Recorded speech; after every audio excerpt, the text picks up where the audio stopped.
We're here at the Foundling Museum here in Brunswick Square in London, the scene of so many of those wonderful Messiah performances back in the 18th century, which were put on by Handel to raise money for the Foundling Hospital. And I'm here with John Butt, the conductor of the Dunedin Consort, and we're going to go inside and talk about his new recording of Mozart's Requiem.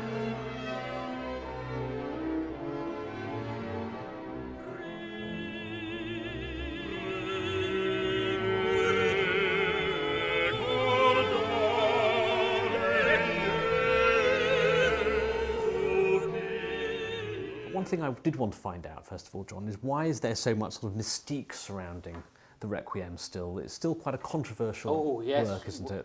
Well, I suppose the main issue is that Mozart died before completing it, and he became ill quite quickly towards the end of November 1791.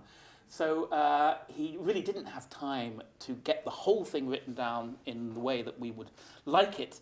And of course, being a Requiem, it also brought in a huge amount of mythology as to whether he was writing his own Requiem. It was a commissioned piece for Count Walsegg. So it was a commission, but of course the other issue here is that Constanza, his widow, wanted the money from the commission, so it was in her interest to get the piece as complete as possible in as quick a time as possible. So she employed a couple of people over the course of the next few months to finish it. And then, of course, not only did Count Walsegg want to pass it off as his own piece, but it was in her interest to pass it off as entirely Mozart's.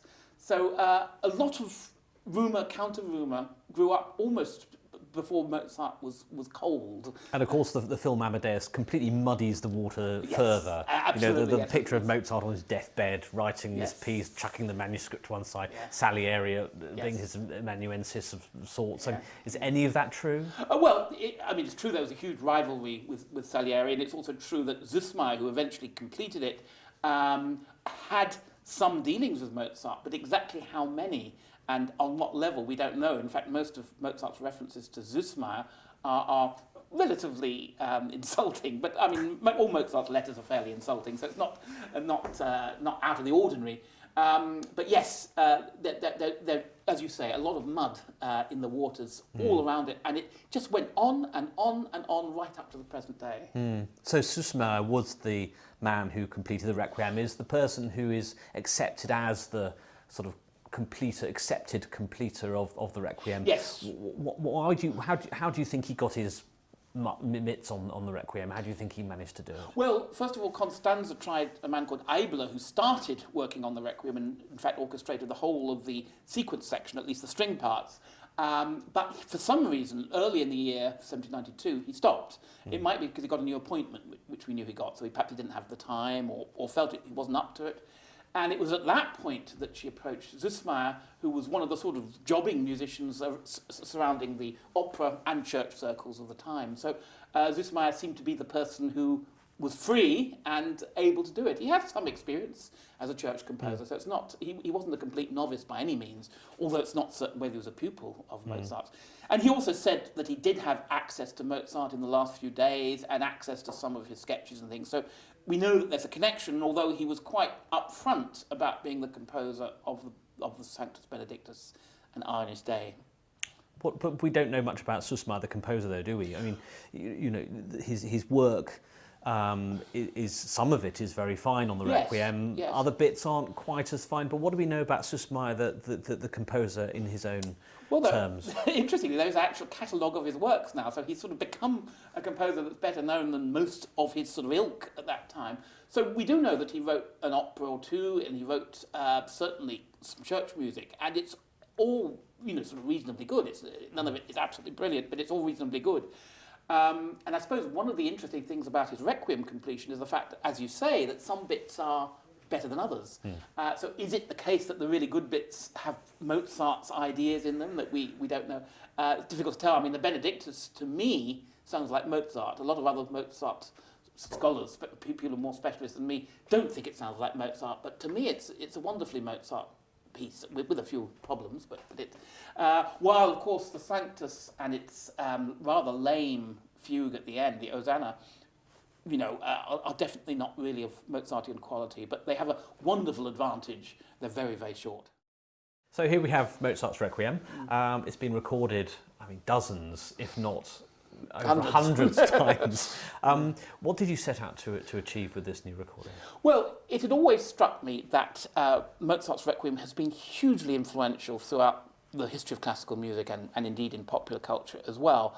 And many people have concentrated on its faults, its drawbacks, and therefore tried to repair them through putting in new versions, trying to improve the bits that Süssmayr worked on in particular. Yet the whole myth and the whole reputation of the piece almost entirely rests on the Süssmayr version. So that was the first thing. Why not try and concentrate on what was actually attractive about this version? It might not be the best or the only version, but what is attractive about it? What caused those later composers, I would include Bruckner, Fauré and Verdi in these later composers, who all, I think, show signs of relationships with the Requiem. What was it about this particular version that did it? And therefore, what is the best version? Unfortunately, there's a new edition that came out this year by David Black of the Süssmayr in the state it was before corrections were made in around 1800. So that was the first thing that seemed a good inroad into the beginning of the tradition.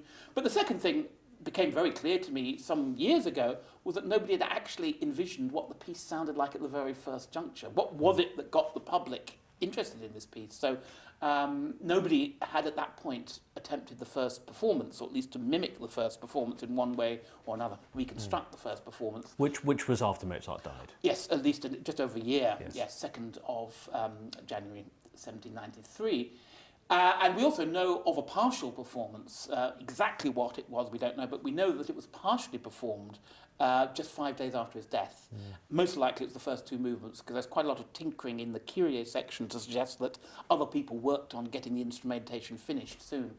So we've actually also reconstructed the size of the forces we know that they had at the St. Michael's Church, to give you the idea of what it was like in a small church performance.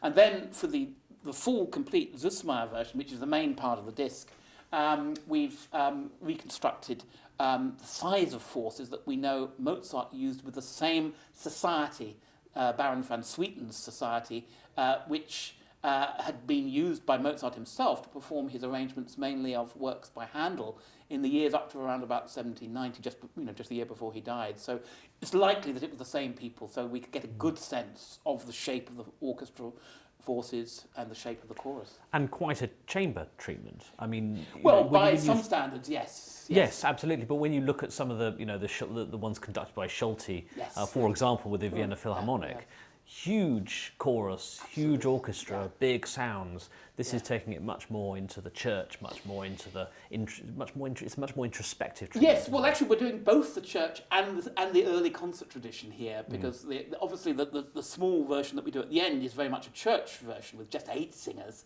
and then the main part of it is 16 singers, which is what Mozart used for his Handel performances in the late 80s and early 90s. And what's interesting about the formation, at least of professional choruses at this time, of course, is that the soloists are the leaders of the chorus. And that seemed to me the crucial difference between the chorus that first sang this work and the larger Schulte-esque choruses. So the soloists are integrated within the choir? Well, not just integrated, but to my mind, the leaders. They're just as they are in earlier 18th century music, they have all the music in their parts, they lead, and the others bump up, they're the ripianists, as one might say.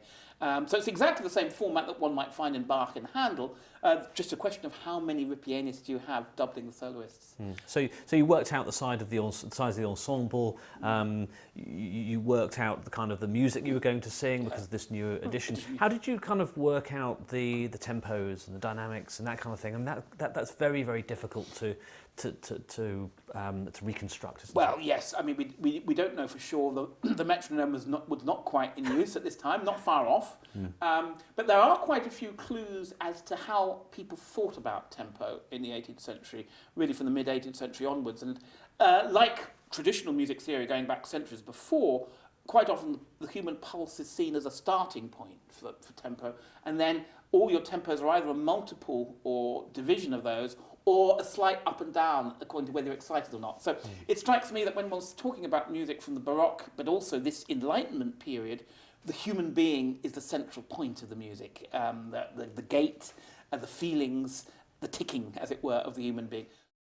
And there's always a temptation when one sees the word Requiem to go at a slower speed, to go at a dirge, and this has a beautiful sort of lilting start, doesn't it? The Absolutely, yes. sort of plodding away. And it's very easy for it to become so slow that you actually lose the gait. I mean, to my mind, it's the opening replicates or refers to how one would walk in a state of mourning, you know. So it actually has a real human gait to it. It's not so slow that it's outside the human world, in other words, which is fine. I mean, people do it like that, and it's a good enough work to work very well many different ways. But I feel from an 18th century position that the notion of how we feel emotions in the way we actually walk and comport ourselves is a crucial aspect of the music.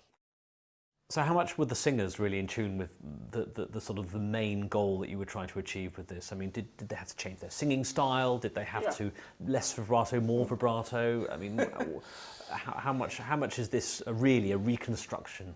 Well, obviously we don't know what it sounded like. It's all guesswork, but we do know that some of the singers were quite strong operatic voices, you know, from the professional pool that Mozart had for his Handel performances. So I suppose the first crucial thing was to choose our 4 soloists, and then invite them, persuade them, encourage them to sing the choruses, which is not the norm, of course, in contemporary performance practice, or particularly this sort of music. So that was the first real challenge, in a way, was saying, well, you know, we've got to choose people who are willing to sing the choruses as well as sing the solos, and willing to, you know, it's quite a stretch doing that in recording sessions, you know, doing both the solos. So we had to get the timing of the recording done so that the solos were done before the chorus and so on, and they didn't wear themselves out. So that was the most crucial thing of all, and also encourage them to sing the choruses as if they're still singing the solos, rather than thinking of this very blended, mellifluous sound that becomes a choral ideal around this time, if not a little later. Because I think the crucial thing about choruses in most of the 18th century is that they are ensembles of soloists, but made louder through the addition of extra singers. Because the solos really do come out of the choruses. Exactly, and then go back in again. You exactly. know? One of the things I've tried to do over the last few years is take very well-known pieces. You know, I've one or two slightly more obscure, but on the whole, very well-known pieces, and try and imagine them as being performed for the first time or in a new setting, perhaps. In the case of the Matthew Passion, we take the last version of Bach's Matthew Passion. But in most of the other things, I've taken the very first versions. And in some way, that's particularly exciting because it puts the onus on me and the other performers to try and think about what was surprising, shocking, remarkable about this piece if you didn't know it. So I always try and give the impression that in one sense we don't know the piece, but in another sense we know it very well. And therefore, how do we get those two together? How do we make it familiar and competent, and well, more than competent, I hope, but also new? And that's the real thing there. And that worked particularly well in the John Passion recording we did last year, because hearing it in that context of the service gives you a completely different sense of the pacing of time and the balance of the piece. Hearing the Mozart for the first time gives I think a sense of the freshness that the piece is still wet virtually. You know, even a year after he's died, there's a sense that we're suddenly getting something alive that we thought had died, or they thought had died at the time, and finding remarkable vitality in this greatest of all requiems.